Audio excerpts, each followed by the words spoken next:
In het stuurderhok van de mast in Jinsum wordt het werken door monteurs van KPN Broadcast om alles weer op gang te krijgen.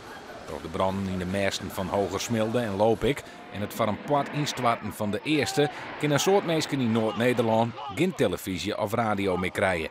De publieke radiostuurders komen van Joert af via een neetstuurder in Spannenburg. De commerciële stuurders Veronica en Sky Radio krijgen hulp van de mast van Jinsum. Daar ik Omroep Friesland en Waterstad FM op zitten. Het idee is om de reservezender van Omroep Friesland in te zetten en de reservezender van Waterstad. Om deze klanten zo snel mogelijk weer in de lucht te brengen. Bij KPN wordt alles op alles zet om de skeer zo gauw als mogelijk te verhelpen. De verloven binnen in Lutsen en gewoon monteurs maar er zelfs van vakantie weer omkomen. Het thuisfront had er gelukkig begrip voor. Nou, ze zagen wel dat het bloed kroop waar het niet gaan kon. Dus dan ga je maar. Hè.